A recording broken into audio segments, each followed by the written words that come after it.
Всем привет, дорогие друзья, на канале Paymaker. С вами, как всегда, я, Михаил. Приглашаю вас прослушать рубрику «История персонажей» из игры Mafia 2 Definitive Edition. Сегодня расскажу про Генри Томазино.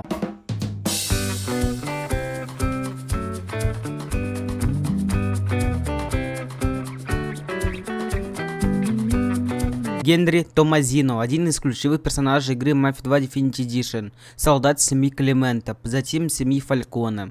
Есть предположение, что Генри также работает под прикрытием на ФБР, но эта теория уже опровергнута авторами игры. Генри не работал на ФБР.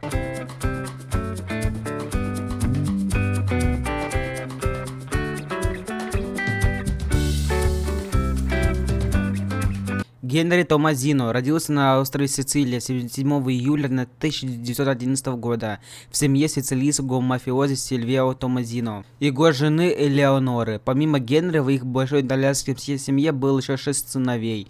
В 1931 году, когда в Италии процветал правление Муссолини, в результате облав Муссолини на сицилийских мафиозных семьи, Сильвио отправил свою семью в Америку, дабы его родные получили защиту у него закадычего друга Альберто Климента в городе Эмпайр-Бэй. Сам же отец семейства отказался ехать без это тем, что слишком стар для этого.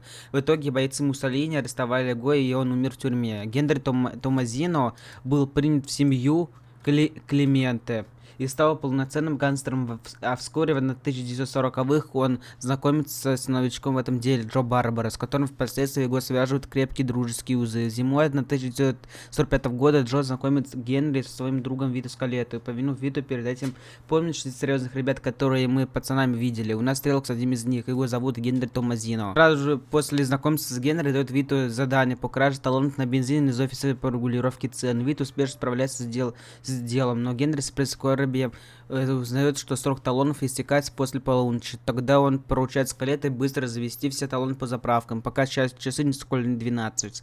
Иначе вся совершенная кража будет напрасной. В итоге Вит успешно справляется с первым заданием, и Генри уже на следующий день поручает ему и Джо ограбить ювелирный магазин. Спланированное ограбление идет не по плану. В ходе выполнения задания у них появляются воровские конкуренты в лице Брайана О'Нила и его банды. Начиная стычка в магазине привлекает полицию, и к своему счастью Виту и Джо удалось сбежать оттуда вместе с драгоценностями. Через несколько дней Генри получает от капу семьи Климента Лука Гурина действительно серьезное задание убить Сидни Пена, известного как Толстяк. По просьбе Генри Виту забирает у Гарри Мерсенда уже оплаченный пулеметом МГ-42, и оба вместе Джо встречаются в старой съемной квартире для будущей засады. Дождаясь появления Толстяка, Генри делится с Виту своей историей детстве и последующей иммиграции в Соединенные Штаты. Парни дождались жертв, но в итоге все идет не совсем по плану. И Генри вместе с Джо и Вито приходится ловить Сидни Пена на спиртзаводе, расстреливая его охрану. Добравшись до Толстяка, Генри заявил желание лично его застрелить, однако Пен успевает всадить Генри пуль в ногу из кармана револьвера, прежде чем тот успел что-либо сделать. После этого Генри упал, а Толстяк был расстрелян. Джо и Вито из автомата и пистолета соответственно. После убийства Толстяка задание спиртзавода начало рушиться и гореть. Джо взял раненого Генри на плечи и в сопровождении Вито вытащил его из здания. К истекающей крови Генри был быстро доставлен к доктору Эль Греко. Вскоре, когда Вито Скалетто был посажен в тюрьму из-за кражи тех самых талонов, Генри чувствовал себя виновным, предупреждает Джо, что Лука занес его в свой черный список и, соответственно, как можно скорее быстро убираться из города, что Джо и делает. Внедрившись в преступный круг Эмпайр-Бэй, агент ФБР Фрэнк Потц через солдат Климента Сильвио Пальмиери и мистера Бланка знакомится с Генри. Тот предлагает ему угнать автомобиль, принадлежащий Фалькона. Потц успешно справляется с заданием и втирается в доверие Томазино и всей семьи Климента. Чуть позже отчаянный Потц пытается внести раздор в стаи семьи города, прислав руководителей их организации компромат на каждый дом наемникам, что в их семьях завелись крысы. Но Генри подкупает копов, и небольшая часть плана Фрэнка терпит крах, поэтому семья позже сплотится. Летом 1951 года Джо Барбара и Вито Скалетто являются уже солдатами семьи Фалькона по поручению данного выполнения операции по убийству Альберто Климента в отеле Герб Эмпайра. Переодевшись в уборщиков, они перебираются в отель. Там они впервые за долгое время видит Генри, который все такие же работные элементы Томазино опознает в уборщиках Виту и Джоя, но не только не попадают в виду, а даже помогает им отозвать солдат Климента, следивших за их уборкой. После Вита и Джо организовывают взрыв в конференц-зале на 18 этаже отеля, уничтожив большую часть верхушки криминальной семьи Климента. Самому Клименту удается выжить и избежать, но киллеры Фальконе все же настигают и убивают его. Генри также выжил,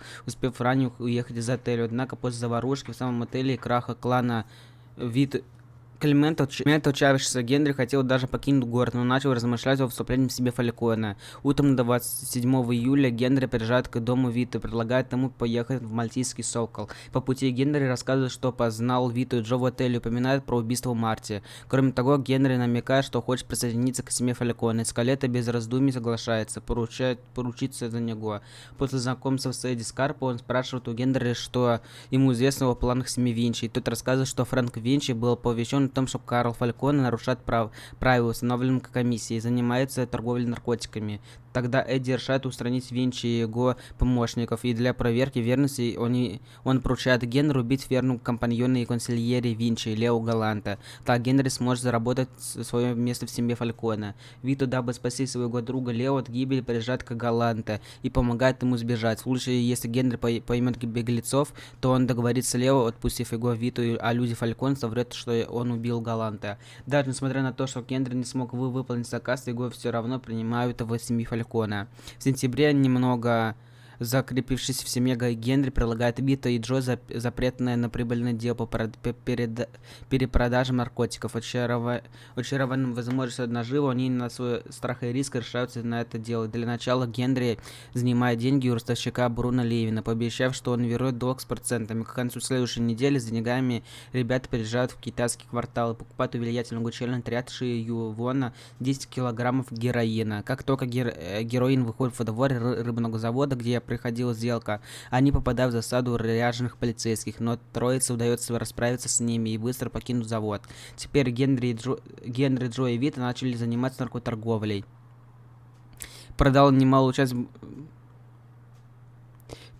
немалую часть бомбистам, а остальные по различным точкам, при этом заработав неплохие деньги. Роскошная жизнь не продлилась пару дней. Карл Фальконе узнает об их наркобизнесе и в качестве компенсации забирает небольшой штраф в размере $60 тысяч. В результате этого у ребят даже не остается денег, чтобы расплатиться за Бруно Левином. 24 сентября Генри созванивается с друзьями, предлагает им встречу в Линкольн-парке. Вит и Джо сразу же после звонка приезжают в парк, но их опережают китайцы, которые нападают на Генри и безжалостно стали рубить его насмерть мясными тесаками. Джо и Вит устраняют китайцев и с ужасом познают в окровавленном трупе их друга Генри. За этим убийством стоит тот, у которого они покупали героин, Ши Юн Вон. В гневе друзья Генри отправляются вслед за Воном в ресторан «Красный дракон», устраивают там резню и добираются в кабинет Вона. Как оказалось, устроили он это из-за того, что Генри Томазино, по его словам, работал на федералов и передал им информацию об их сделке. Джо Барбар неотрез отказывается верить его словам, из-за чего пристрелил Вона. Вскоре он так и не будет верить этому, даже не желая упоминать причастность Генри к ФБР.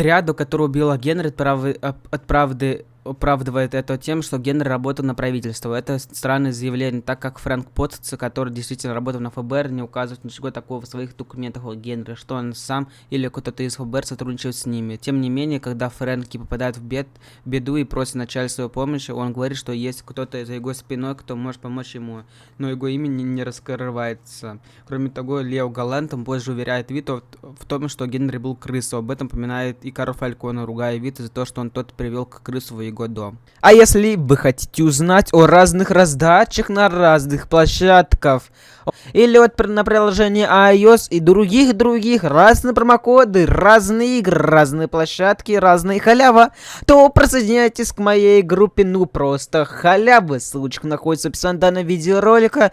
Тут каждый день модерация данной группы, в том числе я лично, вас радует разными халявами.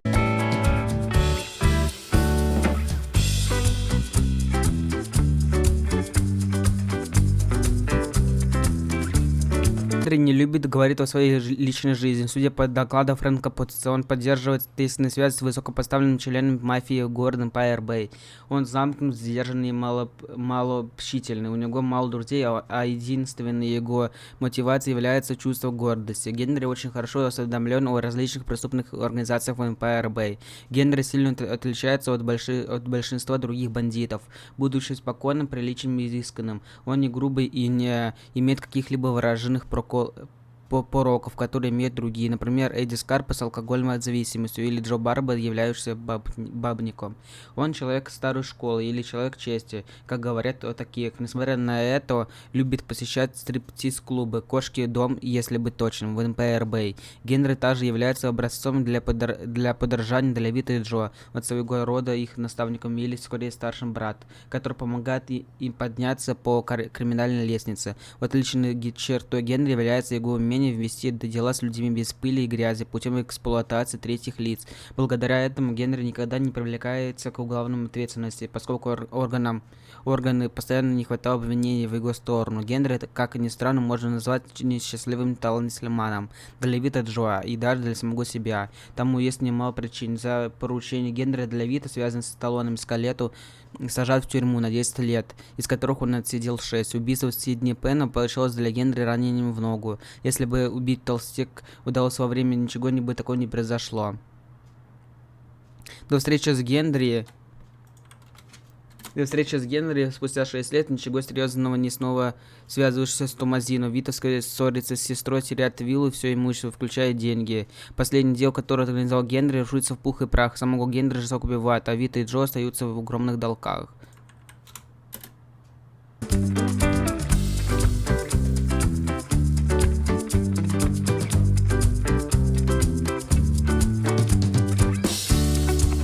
Генри был один из умников, которых Джо и Вита боготворили в детстве.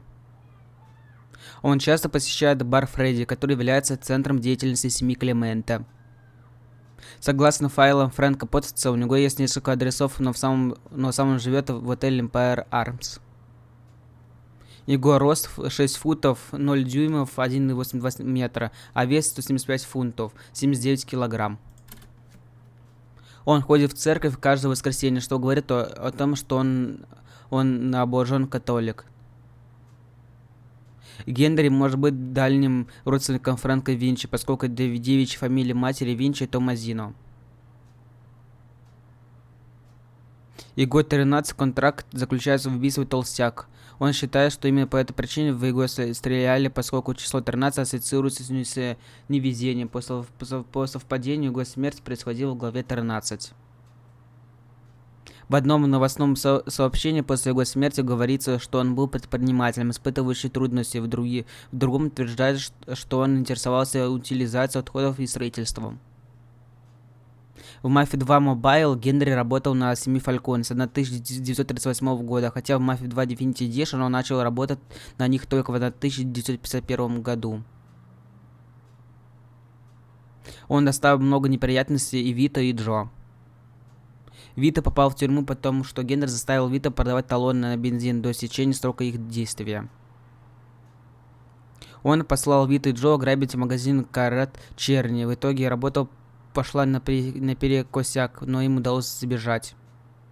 После того, как его убили, Вита и Джо сами заработали всю сумму кредита, чтобы погасить Бруно Левина до истечения срока. Им удается сделать это к сроку, поскольку Вита прибывает в офис Бруно с деньгами как раз в тот момент, когда он и его люди собираются уходить на ночь. Генри очень похож на голливудского актера Грегория Пека.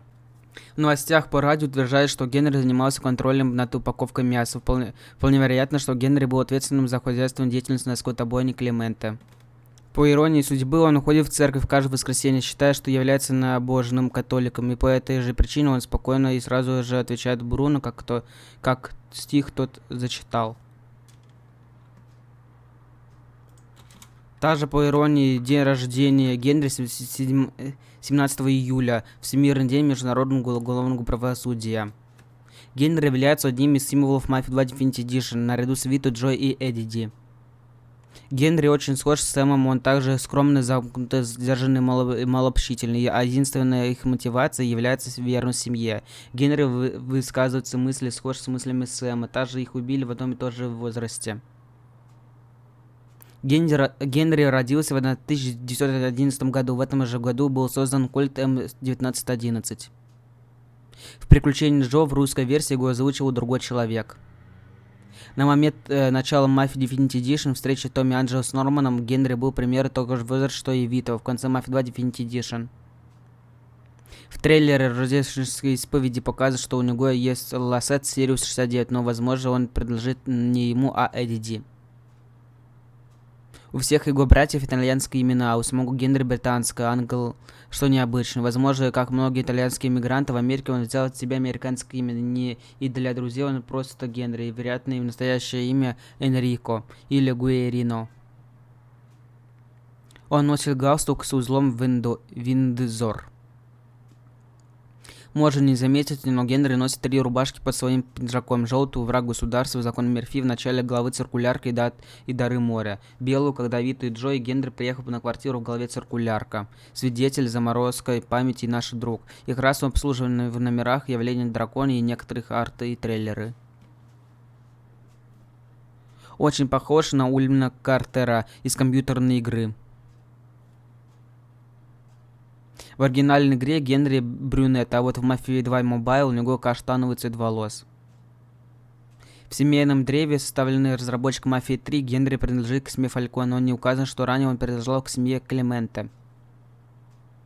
Даниэль Вавра рассказал, что Генри действительно не был крысой, и за его смертью ответственна семья Карл Фалькон. Тем не менее, нельзя считать это каноном, ибо Вавра ушел из студии до выхода Mafia 2 Definitive Edition. Желаете меня поддержать? Не забывайте подписываться на мой буст. Вы увидите мои слезы, мои огорчения, просто веселый, прекрасный контент неудачных фейлов моментов. Ссылочка находится в описании данного видеоролика. И на этом история про Генри Томазино из игры Mafia 2 Definitive Edition подходит к концу. Всем спасибо за просмотр. Не забывайте молодействие, которые видите прямо на ваших экранах. Колокольчики и подписка на канал. С вами был Михаил с канала Paymaker.